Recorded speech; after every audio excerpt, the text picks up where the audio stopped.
Hi friends, welcome to tiny food word.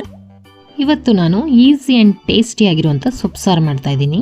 ಒಂದು ಕುಕ್ಕರಿಗೆ ಸ್ವಲ್ಪ ತೊಗರಿಬೇಳೆ, ಸೊಪ್ಪು, ಈರುಳ್ಳಿ, ಟೊಮೊಟೊ, ಮೆಣಸಿನಕಾಯಿ, ಬೆಳ್ಳುಳ್ಳಿ ಮತ್ತು ಮೊಳಕೆ ಹುರುಳಿಕಾಳು, ಅದಕ್ಕೆ 3 ಟೇಬಲ್ ಸ್ಪೂನ್ ಸಾಂಬಾರ್ ಪೌಡರ್ ಮತ್ತು ನೀರು, 1 ಟೇಬಲ್ ಸ್ಪೂನ್ ಉಪ್ಪು ಹಾಕಿ ಮಿಕ್ಸ್ ಮಾಡ್ಕೊತಿದ್ದೀನಿ.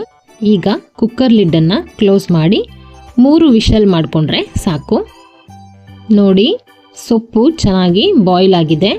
ಈಗ ಒಂದು ಬಾಣಲಿಲಿ ಎಣ್ಣೆ ಹಾಕಿ ಅದಕ್ಕೆ ಸ್ವಲ್ಪ ಸಾಸಿವೆ, ಜೀರಿಗೆ ಮತ್ತು ಕರಿಬೇವು, ಬೇಯಿಸಿಟ್ಕೊಂಡಿರುವಂಥ ಸೊಪ್ಪಿನ ಮಿಶ್ರಣನ ಅದರಲ್ಲಿ ಹಾಕಿ ಸೇರಿಸ್ತಾ ಇದ್ದೀನಿ. ಸ್ವಲ್ಪ ಖಾರ ಬೇಕು ಅನ್ನೋರು 1 ಟೇಬಲ್ ಸ್ಪೂನ್ ಖಾರದ ಪುಡಿ ಕೂಡ ಹಾಕ್ಕೋಬೋದು. ಈಗ ಅದಕ್ಕೆ ಸ್ವಲ್ಪ ನೀರು ಹಾಕಿ ಬೇಯೋದಕ್ಕೆ ಬಿಡ್ತಾ ಇದ್ದೀನಿ. ಒಂದು 5 ಮಿನಿಟ್ಸ್ ಬೇಯಿಸ್ಕೊಂಡ್ರೆ ಸಾಕು. ಸೊಪ್ಪು ಸಾರು ರೆಡಿ. ನೋಡಿ ಫ್ರೆಂಡ್ಸ್, ರೆಡಿ ಆಗಿದೆ. ಇದನ್ನು ಮುದ್ದೆ ಜೊತೆ, ಅನ್ನದ ಜೊತೆ, ಚಪಾತಿ ಜೊತೆ, ರೊಟ್ಟಿ ಜೊತೆ ಎಲ್ಲದ್ರ ಜೊತೆನೂ ತಿನ್ಬೋದು. ತುಂಬ ಚೆನ್ನಾಗಿರುತ್ತೆ.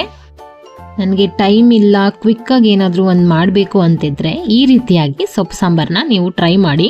ತುಂಬ ಚೆನ್ನಾಗಿದೆ ಟೇಸ್ಟ್. ಈ ರೆಸಿಪಿ ನಿಮ್ಗೆ ಇಷ್ಟ ಆದರೆ ಲೈಕ್ ಮತ್ತು ಫಾಲೋ ಮಾಡೋದನ್ನು ಮರಿಬೇಡಿ. Thank you.